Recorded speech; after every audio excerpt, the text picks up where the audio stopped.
Hello students, I am Ekta Singh, your seated science teacher for paper 2।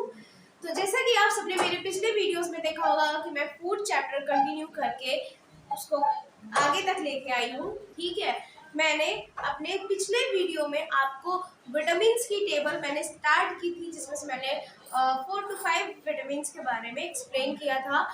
क्या उनका chemical name है, क्या उनका ओरिजिनल नेम है, और क्या उनके कॉमन सोर्सेज हैं, और उनके क्या फंक्शंस हैं, और उनसे उनकी कमी से होने वाली क्या डिसीजेस हैं या क्या डिफिशियंसीज हैं, ये हमने डिस्कस किया था अपने लास्ट वीडियो में। ठीक है, लास्ट वीडियो में हमने विटामिन B5 तक कंप्लीट कर लिया था। आज हम स्टार्ट करने वाले हैं विटामिन B3 टू B7 से।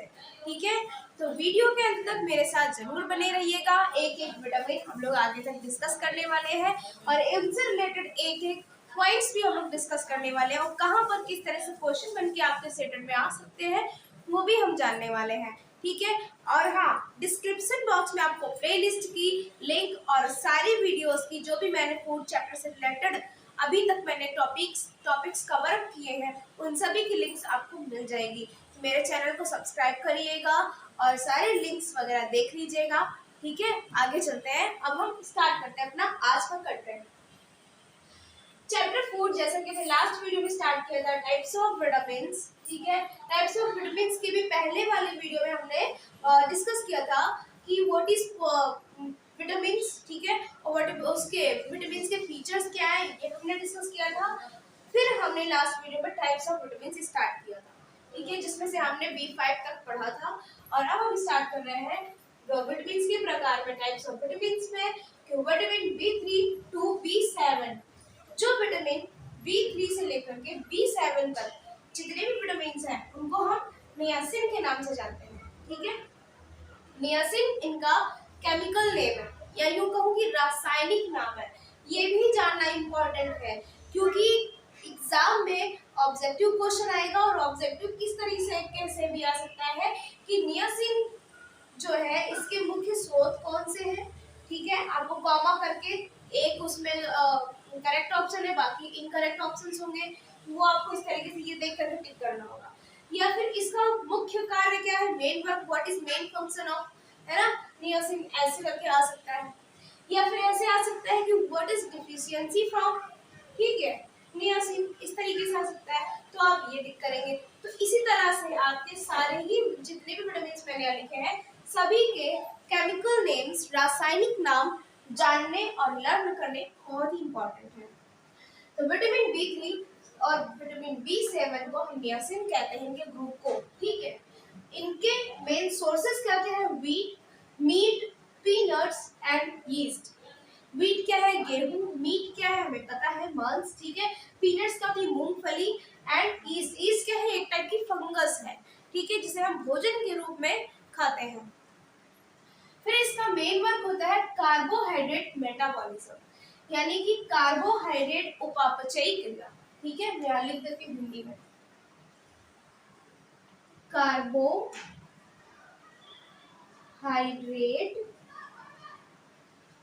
उपापचय। ठीक है, इससे होने वाली डिफिशियंसी या यूं कैसे होने वाली जो लक्षण है इसकी कमी से, तो क्या होता है, पेलेग्रा होता है इसकी कमी से। पेलेग्रा में क्या हमें सिम्टम्स देखने को मिलते हैं, स्वलन लिप्स, लिप्स क्या होते हैं, होंठ क्या होते हैं, सूज आते हैं, एंड पिगमेंटेड स्किन, और स्किन में क्या होता है, पिगमेंटेशन दिखता है, जैसे कि लाल लाल हो गया, चकत्ते पड़ गए लाल कलर के, इस तरह से। ठीक है, आगे चलते हैं। विटामिन B9 टू B6, 9 नहीं है, सॉरी उल्टा लिख दिया मैंने, vitamin B6 to B9, sorry for that. Vitamin B6 to B9 का जो ग्रुप है उसे हम फॉलिक एसिड कहते हैं। ठीक है, फॉलिक एसिड की कमी से होने वाला रोग कहे, या विटामिन B6 से या B9 के ग्रुप की होने वाली, उसकी कमी से होने वाली डिसीज कहे, तो एक ही टाइप की डिसीज होगी। ठीक है, इसलिए रासायनिक नाम भी जाना जरूरी है। इसके सोर्सेज क्या है, लीवर, किसी भी ऑर्गेनिज्म को जिसे मीट के रूप में भोजन की तरह खाते हैं। ठीक है, तो उसके लीवर से मिलता है, ग्रीन वेजिटेबल्स में होता है। ठीक है, हरी सब्जियों में होता है, एंड बनाना और केले में होता है। ठीक है, क्या होता है B6 और B9 विटामिन ग्रुप होता है जिसे हम फॉलिक एसिड कहते हैं। ठीक है, इसका मेन फंक्शन क्या होता है, nucleic acid metabolism and maturation of RBCs. ये करता क्या है कि जो न्यूक्लिक एसिड होते हैं, न्यूक्लिक एसिड हमारे क्या क्या है, जैसे आरएनए है, डीएनए है, ठीक है, ऐसे करके इनका क्या होता है, मेटाबॉलिज्म होता है, उपापचय होता है, ठीक है, एंड मैचुरेशन ऑफ आरबीसीज। और जो आरबीसीज होते हैं यानी कि रेड ब्लड सेल्स हैं, लाल रक्त कणिकाएं हैं या लाल रक्त कोशिकाएं हैं, इनका मैचुरेशन होता है यानी कि ये अच्छे से वर्क कर पाती है, उसके काबिल बनाता है ये विटामिन को। ठीक है, आगे देखते हैं, इसको मैं फुल फॉर्म यहाँ लिख दे रही हूँ, समझ जाएंगे। रेड ब्लड सेल्स, इनकी हिंदी में यहाँ ऊपर लिख दे रही हूँ, आप नोट कर लीजिएगा। लाल रक्त कोशिकाएं, ठीक है, ये किसकी हिंदी है, आरबीसी की, इसकी हिंदी है। ठीक है, अब हम जानते हैं कि इसकी डिफिशियंसी, इसकी कमी से होने वाली क्या लक्षण है। तो इसकी कमी से क्या होता है, मैक्रोसाइटिक एनीमिया हो जाता है। ठीक है, मैक्रोसाइटिक एनीमिया में क्या होता है कि जो ये आरबीसीज का मैचुरेशन हो रहा होता है, ये मैचुरेशन पूरी तरह से नहीं होता है और आरबीसीज जो है वो सही तरह से डेवलप नहीं कर पाती है, जिसकी वजह से हमारे ब्लड में आरबीसीज की, रेड ब्लड सेल्स की कमी हो जाती है और जिसमें हमारे पूरी बॉडी में कहते हैं ना कि ब्लड सही तरह से भी फंक्शन जो होता है ब्लड का वो नहीं हो पाता है। ठीक है, जिसे हम मैक्रोसाइटिक एनीमिया कहते हैं। आगे चलते हैं विटामिन B12। विटामिन B12 की बात करें तो इसे हम कहते हैं साइनोबैलामिन, इसका रासायनिक नाम है साइनोबैलामिन, यहाँ दे रही हूँ साइनोबैलामिन,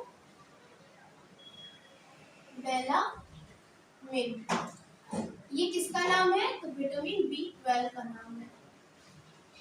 ठीक है, सॉरी, इसके कॉमन सोर्सेस देख लेते हैं कि विटामिन B12 यानी कि साइनोबैलामिन ये हमें कहाँ से मिलता है, तो ये हमें मिलता है एग, फिश, एग अंडा, फिश मछली एंड डेयरी प्रोडक्ट्स, जो भी मिल्क डेयरी से बनने वाले प्रोडक्ट्स हैं उनसे हमें क्या मिलता है, साइनोबैलामिन, विटामिन B12। ठीक है, आगे चलते हैं। Promote DNA synthesis, maturation of RBCs, ये भी क्या करता है, क्योंकि ये कहीं ना कहीं कोरिलेटेड, बी है ना, विटामिन बी ये भी है, विटामिन बी ये भी ग्रुप्स है। ठीक है, तो विटामिन B12 का भी वर्क कहीं ना कहीं इसी से कोरिलेट करता है। ठीक है, तो ये क्या करता है, ऊपर देखो फर्क क्या था कि न्यूक्लिक एसिड जो बनते हैं आरएनए और डीएनए, उनको क्या करता है, उनको मेटाबॉलिज्म होता है किसमें, B6 और B9 में। इनके ग्रुप में यानी कि फॉलिक एसिड के थ्रू क्या होता है, न्यूक्लिक एसिड्स का मेटाबॉलिज्म होता है, उनका उपापचय होता है। लेकिन जो विटामिन B12 है, जो साइनोबैलामिन है, उसका फंक्शन क्या है कि वो उसको प्रमोट करता है कि जो डीएनए है, न्यूक्लिक एसिड में दोनों ही आते हैं आरएनए और डीएनए, लेकिन B12 यहाँ पर सिर्फ डीएनए की बात हो रही है। डीएनए को क्या करता है, प्रमोट करता है सिंथेसिस के लिए, संश्लेषण के लिए। ठीक है, सिंथेसिस को आगे हम हिंदी में संश्लेषण कहते हैं। तो जो संश्लेषण की प्रोसेस है डीएनए की, उसको कंप्लीट करने के लिए प्रमोट करता है, उसको फोर्स करता है कि तुम्हें ये करना है, और उसको वो पावर देता है करने की। कौन देता है, विटामिन B12 यानी कि साइनोबैलामिन देता है। ठीक है, और ये क्या करता है, मैचुरेशन ऑफ आरबीसीज, आरबीसीज को ये भी मैच्योर करता है, ये भी उसको स्ट्रांग बनाता है। इसकी डिफिशियंसी से क्या सिम्टम्स देखने को मिलता है, इसकी डिफिशियंसी से हो जाता है परनीसियस एनीमिया। परनीसियस वर्ड का मीनिंग ही होता है कमी। किसकी कमी, अब आरबीसीज अगर मैचुरेशन नहीं होगी, इसमें अगर डीएनए सिंथेसिस नहीं होगा तो क्या होगा, आयरन की कमी हो जाती है, और आयरन की कमी है अगर, और आरबीसीज और ये आरबीसीज का मैचुरेशन सही से नहीं हो पा रहा, तो जाहिर सी बात है कि ब्लड का फॉर्मेशन सही तरह से नहीं हो पाएगा बॉडी में, जिसकी वजह से क्या होगा कि लैक ऑफ ब्लड, ब्लड की कमी होगी। ठीक है, जिसे हम खून की भी कमी कहते हैं। नेक्स्ट की बात करें विटामिन सी। विटामिन सी को हम क्या कहते हैं, एस्कॉर्बिक एसिड कहते हैं। हिंदी में लिख दे रही हूँ, एस्कॉर्बिक एस्कॉर्बिक एसिड, ठीक है, इसे हम एस्कॉर्बिक एसिड कहते हैं। इसके मेन सोर्सेस क्या है? सिट्रस फ्रूट्स, सिट्रस यानी कि खट्टे फ्रूट्स, खट्टे फल, ठीक है। सिट्रस फ्रूट्स जैसे कि संतरा हो गया, नींबू हो गया, ठीक है, और जो भी खट्टे फ्रूट्स हो गए, टोमेटोस, टमाटर, उसमें भी खट्टापन होता है। लीफी वेजिटेबल्स, पत्तेदार सब्जियां, पालक है, ठीक है। जैसे आगे बात करते हैं फॉर्मेशन ऑफ कोलेजन। इसका मेन फंक्शन क्या होता है? ये अपना मुख्य कार्य क्या करता है? ये कोलेजन का निर्माण करता है, ठीक है। फॉर्मेशन ऑफ कोलेजन यानी कि कोलेजन का क्या करता है? निर्माण करता है, या यूं कहें कि कोलेजन को बनाता है। कोलेजन क्या होता है ये भी जान लेते हैं। कोलेजन एक ऐसी चीज है जिससे क्या होता है कि हमारे जो हड्डियों के जोड़ होते हैं, या यूं कहे कि जहां भी या स्किन का जो ऑर्गन टू ऑर्गन जो एक बॉन्डिंग है, ठीक है, उसको स्ट्रॉन्ग बनाता है कोलेजन। जैसे आपने सुना होगा, कहते हैं एक एज बढ़ने के बाद में जोड़ों में दर्द हो रहा है हमारे, तो क्या लोग कहते हैं कि ग्रीस कम हो गई है। नॉर्मल लैंग्वेज में, अपने घरों की लैंग्वेज में ये कहते हैं ना कि हमारे जोड़ों की ग्रीस कम हो गई है। तो वो जो ग्रीस होती है, ठीक है, उसको बनाने का काम, उसको स्ट्रॉन्ग बनाने का काम कौन करता है? वो कोलेजन करता है, ठीक है। तो उसे हम कोलेजन कहते हैं, जो हमारे जोड़ों में फ्लेक्सिबिलिटी देता है, लचीलापन देता है, हम उनको स्मूथली मूव कर सकते हैं अपने हैंड्स को, कोई हमें दर्द नहीं हो रहा, मतलब कि हमारे अंदर कोलेजन पर्याप्त मात्रा में है, ठीक है। तो ये इसकी कमी से क्या होता है वो लक्षण देख लेते हैं। स्कर्वी रोग हो जाता है, ठीक है। वैसे तो ये जोड़ों उसके लिए भी है, लेकिन कोलेजन की कमी से मेन हमारा क्या होता है? स्कर्वी रोग होता है, यानी ब्लीडिंग ऑफ गम्स, हमारे मसूड़ों से खून निकलने लगता है। मसूड़े भी क्या होते हैं? मसूड़ों में और टीथ में बॉन्डिंग है, मसल टू मसल बॉन्डिंग है, ठीक है। तो उसमें या मसल टू बोन बॉन्डिंग है, तो वहां भी जो वो बॉन्डिंग, उनका जो वो जुड़ाव है ना, वो कोलेजन की वजह से है। तो कोलेजन में कमी होती है तो क्या होता है? हमारे गम से ब्लीडिंग होने लगती है, खून निकलने लगता है, और टीथ फॉलिंग, दांत कमजोर होकर के गिरने लगते हैं, ठीक है। तो आज हमने समझा vitamin B3 and B7 group के बारे में, जिसे हमने कहा नियासिन, इसकी कमी से क्या होता है? पेलिग्रा होता है। फिर vitamin B6 to B9 group को हमने कहा फॉलिक एसिड, जिसकी कमी से क्या होता है? मैक्रोसाइटिक एनीमिया होता है। और फिर विटामिन B12 जिसे हमने कहा साइनोबैराबिन, इसकी कमी से क्या होता है? पर्नीसियस एनीमिया होता है, जिसमें कि आयरन और ब्लड की कमी हो जाती है। फिर विटामिन सी में हमने देखा, एस्कॉर्बिक एसिड में देखा, क्या होता है? कोलेजन की कमी से स्कर्वी डिसीज हो जाती है, जिसकी वजह से हमारे गम्स में, हमारे मसूड़ों से ब्लीडिंग होने लगती है और टीथ वीक होकर के गिरने लगते हैं। तो आज के लिए इतना ही। आई होप कि मेरा ये वीडियो आपको समझ में आएगा। इसके आगे के जो विटामिन हैं वो हम नेक्स्ट वीडियो में कैरी ऑन करेंगे, उन्हें हम नेक्स्ट वीडियो में पूरा कंप्लीट करेंगे, ठीक है। अगर मेरा वीडियो पसंद आया हो तो कमेंट सेक्शन में अपना प्यार भरा मैसेज जरूर दें, और ये जरूर बताएं आपको कैसा लगा मेरा वीडियो। लाइक शेयर सब्सक्राइब जरूर करें। Thank you.